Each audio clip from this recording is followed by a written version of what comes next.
NBA has been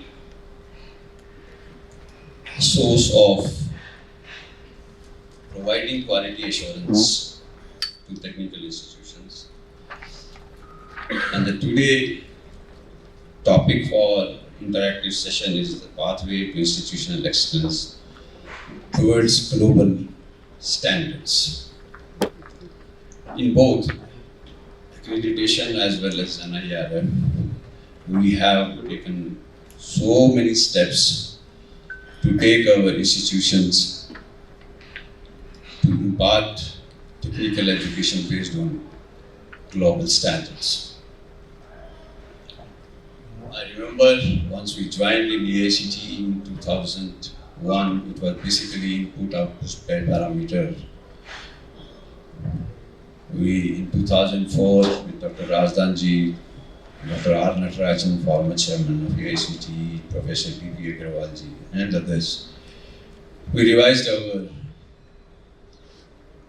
parameters based on giving more importance to the output-based parameters.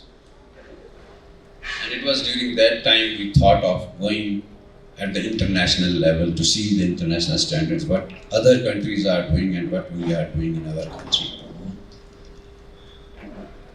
We applied for provisional membership for Washington Accord, that we could not succeed, but in 2007 we got our provisional membership for Washington Accord. And then we came to know that we have to impart education on outcome-based education, not on output-based parameters. So we started our exercise in 2010 based on the advice given by the mentors of Washington Accord. We shifted towards outcome-based education where Sandeep Sancheti was also part of that team. And in 2014 we got Washington Accord membership, full signatory membership. I know it was very, very difficult to get that. Specifically from big countries, I should not name those, they were not intending to get entered India into those accords because of the reasons which have been elaborated by us. Because huge number of the graduates coming out of engineering colleges. That was one part of it. Then our accreditation, our recognition for permanent signatory is also like we are providing accreditation to institutions for 3 years, 6 years. We were given membership for 6 years. Every country gets a membership for 6 years, and then there is a review. And in 2020 again, we were given for another 6 years with full majority. Those 70% votes are needed for continuation of the full signatory member, but ours was a unanimous decision.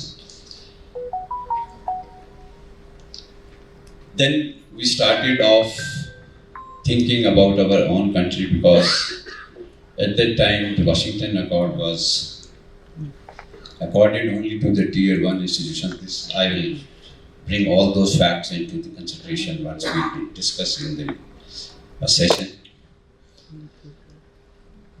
We started thinking of why not to include Tier 2 institutions because 85 to 90% of our institutions are in Tier 2 categories. That is non-autonomous or they are affiliated to technical universities or general university as the case may be in various states. And we conducted an International Engineering Alliance meeting in Delhi itself in 2024, where more than 35 countries representing of Washington Accord, Dublin Accord, Sydney Accord, Seoul Accord, and 3 agreements, all 7 accords and agreements, they were all present here, and more than 170 delegates from various parts of the world, they attended this workshop. And with great pride, I want to say they had clearly told this is one of the best meeting we had in our past days. That was the culture which we have shown, India's culture which we have shown to the world. the hospitality, the kind of efforts we had made, that was they were a very good experience. Even now, last year we had in Mexico, everybody was remembering about India, not Mexico or other countries. So during that period, in 24, we pitched in that we should also be given an opportunity to present ourselves for Tier 2 institutions. So in 2025, once we went to Mexico, we made a presentation there. And they have accepted our request, and that is with their executive committee to consider. And once based on their recommendations, it is possible in the next meeting, which is going to be held in South Africa in June, we'll come to know what is the result of that. And we are trying our level best so that Tier 2 institution can also perform as per the international standards, and their graduates are also treated equal to those 25 countries which are members of the Washington Accord. Then we also thought of diploma students, and there is a Dublin Accord where there are more than 10 countries, all developed countries, they are members of the Dublin Accord. Last year in 25, we pitched in, we requested IEA, International Engineering Alliance. This is a secretariat for all those accords and agreements. Our application for provisional membership has been accepted there. And this year in 2026 in South Africa, we will formally put our application for becoming a provisional membership for Dublin Accord also. For that, nomination of 2 countries are required. We sought nomination from 2 countries, Ireland and Australia, and I am happy to share that yesterday we had received the nomination from both the countries.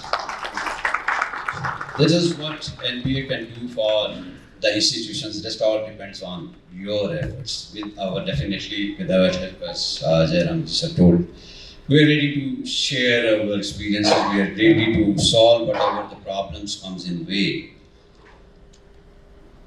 with all the institutions. Though we are conducting our workshops regularly with various state governments. I think 4 or 5 months before we were there in MS Ramaiah, where most of the Karnataka institutions were there.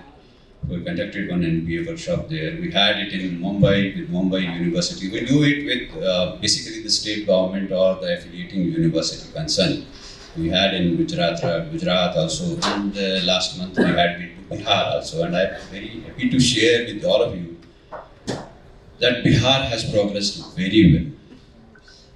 And for the last 2 years, they had appointed various resource persons to spread outcome-based education in all their government colleges and polytechnics. And I am happy to share that by now, each of government engineering college and polytechnic has applied for NBA accreditation.